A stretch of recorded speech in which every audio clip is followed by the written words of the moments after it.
नमस्कार, आप देख रहे हैं इनसाइडर लाइव। मेरा नाम है काजल तिवारी। बिहार में 7 चरणों में लोकसभा का चुनाव संपन्न हो चुका है। वही सबकी नजरें अब 4 जून पर बनी हुई है। 4 जून को चुनाव के नतीजे सामने आएंगे। इसके बीच हम आपको सभी चरणों पर, जिस चरणों पर वोटिंग हुई है, जिन सीटों पर वोटिंग हुई है, उसके बारे में चरण वाइज आपको बताएंगे कि किस सीट पर किस उम्मीदवार को बढ़त मिली है और कौन से उम्मीदवार पीछे छूट गए हैं। इस पर बातचीत करने के लिए हमारे साथ है हमारे एडिटर पवन प्रकाश। इनसे हम सभी सीटों को लेकर चर्चा करेंगे और इस वीडियो में हम पहले चरण में हुए 4 सीटों के बारे में चर्चा करेंगे। पहले चरण में नवादा, जमुई, औरंगाबाद और गया सीट पर वोटिंग हुई, उसी के बारे में हम चर्चा करेंगे। गया सीट से एनडीए की तरफ से जीतन राम मांझी उम्मीदवार बनाए गए थे। वहीं राजद ने कुमार सर्वजीत को अपना उम्मीदवार बनाया था। तो हम जानेंगे कि एनडीए में जीतन राम मांझी के आने से उनको गया में कितना फायदा मिला है। सर, क्या लगता है कि जीतन राम मांझी एनडीए में आ गए हैं तो इसका उन्हें फायदा मिला है गया में? जीतन राम मांझी इस बार तीसरी बार लोकसभा चुनाव लड़ रहे हैं। तो 2 चुनाव पहले वो लड़ चुके हैं। 2014 में जदयू से लड़े थे, 2019 में अपनी पार्टी से और आरजेडी के साथ कोलैबोरेशन में लड़े थे। इस बार वो एनडीए के कैंडिडेट है। निश्चित तौर पर उनके पास चुनाव लड़ने का अनुभव कुमार सर्वजीत से ज़्यादा है। कुमार सर्वजीत विधायक हैं, अभी मंत्री भी थे जब तक महागठबंधन की सरकार थी बिहार में। लेकिन जीतन राम मांझी के पास एज इस बार है। इस बार जीतन राम मांझी की स्थिति आरजेडी से ज़्यादा मजबूत है। हालांकि आप पिछले चुनावों का जब इतिहास देखेंगे तो आरजेडी के पास वो सीट कभी, मतलब हाल के चुनावों में नहीं रही है। तो पिछले 3 चुनाव एनडीए ही जीती है, जिसमें 2 बार विजय हरि मांझी जीते थे भाजपा के, और पिछले बार वो सीट जेडीयू के पास थी तो विजय मांझी जीते थे। तो कुल मिलाकर जीतन राम मांझी एनडीए के लिए परफेक्ट टाइप के उम्मीदवार हैं, क्योंकि पिछला 2 चुनाव लड़ने और हारने का अनुभव है। 1.5 लाख से लेकर वो 3.5 लाख का वोट प्राप्त करने का सफर जीतन राम मांझी ने 2 गठबंधनों में पूरा किया है। तो तीसरी बार ऐसी उम्मीद है कि वो पार हो जाएंगे। लेकिन लड़ाई बहुत आसान नहीं थी। आरजेडी ने जिस हिसाब से सबसे पहले इसी सीट पर उन्होंने घोषणा की थी, और वो बैकिंग का पूरा आरजेडी को मौका मिला है। आरजेडी के 3 विधायक हैं जो लोकसभा सीट गया है, उसके 6 विधानसभा सीटों में 3 पर विधायक आरजेडी के हैं। एक विधायक आपके ये जो बाकी जो 3 हैं वो एनडीए के हैं। लेकिन आरजेडी का वो ठीक ठाक गढ़ रहा है। कुछ सीटों पर आरजेडी एनडीए से आगे है, महागठबंधन एनडीए से आगे है। लेकिन ओवरऑल जब स्थिति आती है लोकसभा चुनाव में तो एनडीए आगे बढ़ जाती है। तो ये रिकॉर्ड प्लस जीतन राम मांझी का चुनावी अनुभव, ये इस बार फायदा कर सकता है। और मतलब ये भी कह सकते हैं कि जीतन राम मांझी का एनडीए में आना सफल हो गया। लग रहा है कि सफल हो सकता है। हो गया कि नहीं हुआ ये तो 4 जून को पता चलेगा। लेकिन जो चुनाव की स्थिति रही, वोटिंग का ट्रेंड रहा, वोटिंग वहाँ भी कम हुई, बाकी जगह की तरह वोटिंग वहाँ भी कम हुई। पहले 56% हुई थी, उसके बाद से अभी इस बार जो हुई है वो 52% के आसपास रही। तो वोटिंग परसेंटेज तो कम रहा है, लेकिन एनडीए के हिसाब किताब से ठीक ठाक वो सीट निकल सकती है। नरेंद्र मोदी भी आए थे, अपने प्रचार वगैरह सब कुछ हुआ। जितना हो सकता है, मांझी चूँकि पहले ही शामिल हो चुके थे एनडीए में, तो वो लगातार नरेंद्र मोदी के नाम पर वोट मांग रहे थे। बाद में जब नीतीश कुमार भी एनडीए में आ गए तो उनको और सपोर्ट मिला। जीतन राम मांझी का अपना बेस है भी, वहाँ से कई बार वो विधायक रहे हैं, मंत्री रहे हैं, पुराने नेता हैं वहाँ के। तो इस लिहाज से इस बार हो सकता है कि मांझी की नाव पार हो जाएगी। अब जमुई सीट की बात करेंगे। जमुई चिराग पासवान का सिटिंग सीट रहा है। वहां से चिराग पासवान ने इस बार अपने जीजा को उम्मीदवार बनाया है। चिराग पासवान के जीजा अरुण भारती का ज्यादा पॉलिटिकली लेना देना नहीं था, लेकिन इस बार अरुण भारती चुनावी मैदान में उतरे और प्रधानमंत्री नरेंद्र मोदी उनके लिए प्रचार प्रसार करने के लिए भी आए। वहीं राजद ने अर्चना रविदास को अपना उम्मीदवार बनाया। तो सर बताइए कि चिराग पासवान ने अपनी जीजा को उम्मीदवार बनाया। क्या लगता है कि चिराग के नाम पर उनके जीजा अरुण भारती को कुछ फायदा हो सकता है? ये सीट जब लोजपा को जब जमुई सीट मिली इस बार एनडीए की सीटों के बंटवारे के हिसाब से, तभी लग रहा था कि चिराग पासवान वहाँ से कोई ऐसा कैंडिडेट उतारेंगे जो उनके परिवार के करीब हो, उनके करीब हो। परफेक्ट है कि अरुण भारती को उतारा। आप कैंडिडेट नए या पुराने की बात नहीं है, जो मेन कैंडिडेट्स वहाँ से हैं, अर्चना रविदास और अरुण भारती, दोनों पॉलिटिकली नए हैं। लेकिन अरुण भारती के साथ एक सपोर्ट ये है कि चिराग पासवान, रामविलास पासवान, इनकी लेगेसी वो कैरी कर सकते हैं, उसके बारे में बता सकते हैं कि इन लोगों का नाम वो ले सकते हैं। अर्चना रविदास के पास वो माइलेज नहीं है कि वो डायरेक्ट किसी को नाम ले लें। वो लालू तेजस्वी के नाम पर ही चलेंगे, कांग्रेस के नाम पर कर लें, सबके अपने जो महागठबंधन के दल हैं उनकी बात कर लें। लेफ्ट के दलों का नाम ले लें, लेकिन उनके पास डायरेक्ट लेगेसी वाली चीज़ नहीं है। तो अरुण भारती होता है कि चुनाव में ये राजनीति में परिवारवाद को खराब मानने की कोशिश होती है, मानता कोई नहीं है। वोटर्स के नज़र में भी एक लगता है कि इसके पास थोड़ा सा एक्सपीरियंस होगा बाकी के मुकाबले। तो कंपैरिजन में देखेंगे तो यहाँ भी अरुण भारती की स्थिति मजबूत है, लेकिन अरुण भारती की स्थिति वैसी मजबूत नहीं है जैसे चिराग पासवान की थी। चिराग पासवान ये सीट उनकी पार्टी निकाल लेगी अरुण भारती के नाम पर, चिराग पासवान के नाम पर, रामविलास पासवान के नाम पर, लेकिन स्थिति वैसी नहीं है जैसी पहले थी। लेकिन महागठबंधन की तरफ से लगातार ये भी कहा गया कि अरुण भारती बाहरी हैं और वो काम नहीं कर पाएंगे वहाँ के लिए, तो क्या मतलब इसका कुछ वहाँ पे असर नहीं हुआ वोटिंग में? लोकसभा चुनाव में बहुत असर नहीं पड़ता है। वैसे भी देखिए तो जमुई सुरक्षित सीट कही जाती है, सुरक्षित सीट है, वहाँ से SC कैंडिडेट्स के लिए वो सुरक्षित है, तो वहाँ कैंडिडेट्स मिलने मुश्किल होते हैं। आप लगातार देखिएगा भूदेव चौधरी वहाँ से सांसद रहे, उसके बाद से 2014 में एंट्री होती है चिराग पासवान की, कम वोट से ही जीते थे, 85,000 के आसपास जीते थे, लेकिन उसके बाद से उन्होंने अगले चुनाव यानी 2019 में जब वो लड़े तो अपनी जीत के अंतर को कई गुना ज्यादा बढ़ा दिया। तो बाहरी होना नहीं होना लोकसभा चुनाव में बहुत काम नहीं करता है। नरेंद्र मोदी भी चुनाव लड़ते हैं बनारस से, बनारस के वो हैं नहीं। राहुल गांधी चुनाव लड़ते हैं वायनाड से, वहाँ नहीं है। अमेठी से लड़ते रहे हैं, रायबरेली से लड़ रहे हैं, सब जगह के तो हो नहीं सकते वो तो रहते दिल्ली में। इसलिए लोकसभा चुनाव में बाहरी का कोई बहुत मतलब नहीं है। पार्टी कॉम्बिनेशन, कास्ट कॉम्बिनेशन और बाकी सब चीज़ें फिट बैठ जाती हैं तो निकल जाती है। औरंगाबाद सीट की बात करेंगे। औरंगाबाद सीट से भाजपा ने जहां सुशील कुमार सिंह पर ही अपना भरोसा जताया, वहीं राजद की तरफ से अभय कुशवाहा उम्मीदवार बनाए गए।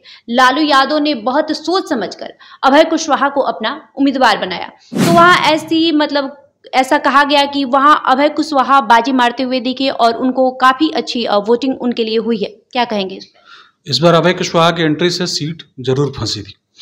सुशील कुमार सिंह लगातार 3 बार सांसद रहे, एक बार जदयू से, 2 बार भाजपा से, लेकिन क्या है कि इस बार अभय कुशवाहा की जो wild card entry Lalu Yadav और तेजस्वी यादव ने मिलकर कराई, इससे भाजपा का खेल लगभग फंस गया। ट्रेंड ये रहा है कि उस सीट पर जो निखिल कुमार एक्स गवर्नर हैं, कांग्रेस के बड़े नेता हैं, उनकी फैमिली वो सीट पर अपना हिसाब किताब रखी है।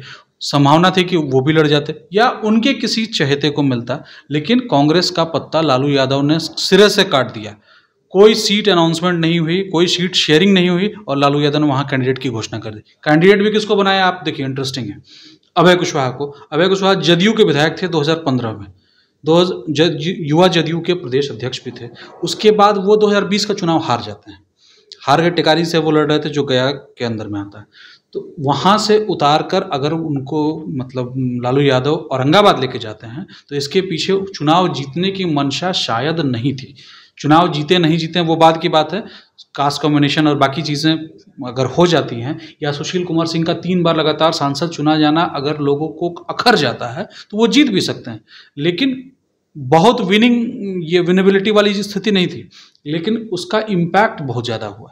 आप जैसे ही अभय कुशवाहा का नाम आया, कुशवाहा वोटर्स में लालू के लिए एक सिंपैथी आई और सारी चीज़ें चलने लगी कि लालू ने लोग कुछ वोट में सेंध लगा दिया। अभय कुशवाहा का नाम इसमें काम कर गया है। लेकिन वहाँ जो औरंगाबाद की स्थिति है, वहाँ एज अभय कुशवाहा को नहीं है। अभय कुशवाहा वहाँ बाहरी कैंडिडेट हैं, बगल के लोकसभा के हैं, और सीधा वहाँ आरजेडी का संगठन बहुत वर्किंग नहीं है। वहाँ कांग्रेस ही चुनाव लड़ती रही है, तो आरजेडी का सीट नहीं, आरजेडी की वो सीट नहीं है। आरजेडी के कैंडिडेट्स वहाँ से लास्ट में जीते भी नहीं हैं, कई चुनावों से नहीं जीते हैं, ना जीते हैं ना लड़े हैं। तो फिर आरजेडी के पास अगर संगठन नहीं है तो लोकसभा चुनाव में बिना संगठन आपको आगे जाना मुश्किल होता है, और यही चीज़ फंस सकती है ये अभय कुशवाहा के लिए। यही एक कारण है कि सुशील कुमार सिंह तीसरी बार भी निकल सकते हैं। आप देखिए पिछला तीन चुनाव वो बहुत कम मार्जिन से जीते हैं in terms of other seats of Bihar. 2009 का चुनाव 72,000 वोट से जीते, 2014 का चुनाव 66,000 वोट से जीते, 2019 का चुनाव फिर 72,000 वोट से जीते। एक तरफ जहां गिरिराज सिंह 4 लाख से ज़्यादा वोट से जीतते हैं, अजय निषाद 4 लाख ज़्यादा वोट से जीतते हैं, वहीं भाजपा के लगातार 3 टर्म से सांसद रहे, सिर्फ 72,000 वोट से जीतते हैं। तो इस बार भी मार्जिन हो सकता हो कम हो, लेकिन आगे सुशील कुमार सिंह निकल सकते हैं। लेकिन ऐसा कह सकते हैं कि लालू यादव का उस सीट पर अभय कुशवाहा को उतारना शायद उस सीट पर फायदा ना दे, लेकिन दूसरे सीट पे फायदा मिल सकता है। अभय कुशवाहा को उतार कर? बिल्कुल फायदा मिल सकता है और मिला भी है। आप देखिए कि लव कुश वोटिंग पैटर्न में सेंध लालू यादव ने लगा दिया है। आरजेडी ने एक अपने माई समीकरण और बाकी सब समीकरणों में एक ये समीकरण जोड़ने की सफल कोशिश की है। इस लोकसभा चुनाव का सबसे बड़ा पैग यही है कि इसमें लालू यादव को सफलता मिल गई है। तो अभय कुशवाहा को स्ट्रेटेजिकली उतारना बिल्कुल गलत नहीं था और बिल्कुल सही साबित हुआ है। लेकिन सुशील कुमार सिंह से अभय कुशवाहा आगे निकल जाएंगे औरंगाबाद में, ये थोड़ा सा मुश्किल हो सकता है। हालांकि इसमें बहुत सारी चीज़ें हैं, राजपूत वोटर्स नाराज हैं निखिल कुमार सिंह के कारण, या सारी चीज़ें हैं। उसके बावजूद हमें जो रिपोर्ट्स मिली हैं वहाँ से सुशील कुमार सिंह आगे निकल सकते हैं। अब बात करेंगे नवादा सीट की। ऐसा सीट जहां से दोनों जो मुख्य दल हैं महागठबंधन और एनडीए दोनों ने नए चेहरे को उतारा है। बीजेपी ने जहां राज्यसभा सांसद रहे विवेक ठाकुर को अपना उम्मीदवार बनाया है, वहीं राजद की तरफ से श्रवण कुशवाहा वहां पर उम्मीदवार बनाए गए हैं। सर क्या कहेंगे, दोनों तरफ से नए चेहरे उतारे गए थे, वहां पर किसको बढ़त मिलती हुई दिखी? मतलब वोटिंग के लिए फर्स्ट फेज में इतना उदासीन और कोई सीट नहीं रहा। 43% के आसपास वोटिंग हुआ। पहले भी वहाँ बहुत ज़्यादा नहीं रहा, लेकिन 2014 में 52% था, 2019 में 49% के आसपास वोटिंग हुई, 49%। तो इस बार और कम 43% के आसपास। तो 43% के चुनाव में चीज़ें बहुत ईजी नहीं रह जाती हैं। सारे कैंडिडेट्स नए हैं, एनडीए के भी कैंडिडेट नए, महागठबंधन के भी कैंडिडेट ने, ऊपर से ये कॉन्फ्लिक्ट भी आरजेडी में था। आरजेडी चाहती थी विनोद यादव चाहते थे कि उन्हें आरजेडी से आगे बढ़ाया जाए, लालू यादव ने नहीं बढ़ाया। यहाँ भी उन्होंने वही कॉम्बिनेशन अप्लाई कर दिया, श्रवण कुशवाहा को दिया, कुशवाहा मैसेज देने के लिए क्लियर, जिसमें वो सफल रहे। लेकिन विनोद यादव को बागी बनने से वो रोक नहीं पाए। विनोद यादव बागी होकर लड़े, विवेक ठाकुर यहाँ से गए, पटना से गए, राज्यसभा सांसद हैं, और वो एक राज्यसभा ऐसे सांसद हैं जो लड़ रहे हैं भाजपा की तरफ से। तो एज उन्हीं को है, लेकिन लड़ाई आसान नहीं है। अगर विनोद यादव वोट काट लेंगे आरजेडी की, तब तो वो ठीक है, नवादा सीट एक बार फिर भाजपा बचा लेगी। गिरिराज सिंह, चंदन सिंह, भोला सिंह की सीट जो ये थी वो एनडीए के पास रिटेन रह जाएगी। लेकिन अगर विनोद यादव का तुक्का फेल किया, विनोद यादव अगर प्रभावी साबित नहीं हुए, यादवों का वोट वो नहीं काट पाए, तो फिर विवेक ठाकुर के लिए मुश्किल हो सकती है। तो सर ऐसा कह सकते कि पहले चरण में जिन 4 सीटों पर वोटिंग हुई है उसमें कहीं ना कहीं एनडीए के जो भी प्रत्याशी रहे हैं उनको बढ़त मिलती हुई दिख रही है। 4 की 4 सीट पर एनडीए के प्रत्याशियों को बढ़त है, लेकिन 2 सीटों पर लड़ाई भी है। ये लड़ाई थोड़ी टफ है औरंगाबाद और नवादा में। लेकिन लब्बो-लुबाब ये है कि आज जब हम लोग चुनाव के 7 चरण पूरे होने के बाद जब बात कर रहे हैं, तो सारी चीज़ें लगभग क्लियर हैं। सब अब हर कोई खुल के बोल रहा है कि किसने किसको दिया, किसने किसको वोट नहीं दिया, सब कुछ क्लियर हो चुका है। तो इसमें मामला ये है कि ये चारों सीट जरूर निकल सकती है एनडीए के पक्ष में, या अगर एनडीए एक आध सीट इसमें हारती भी है तो मार्जिन बहुत कम हो सकता है। लेकिन फिलहाल लग यही रहा है कि ये सीटें एनडीए के पक्ष में जा सकती हैं। तो हमने खासकर दोनों दलों के प्रत्याशियों के बारे में ही बात की, इसलिए क्योंकि वहां पर दोनों दलों के प्रत्याशियों के बीच ही लड़ाई थी। निर्दलीय प्रत्याशियों को कहीं बढ़त मिलता हुआ नहीं दिखा। बहरहाल अभी 4 जून को रिजल्ट आने वाला है और हमने जो भी आपको बताया वो रिपोर्ट्स के हिसाब से बताया। हालांकि 4 जून को ये साफ हो जाएगा कि कौन से प्रत्याशी कहां से अपना परचम लहरा पाते हैं। हालांकि आपका इस डिस्कशन पे क्या कहना है हमें कमेंट करके जरूर बताएं। धन्यवाद।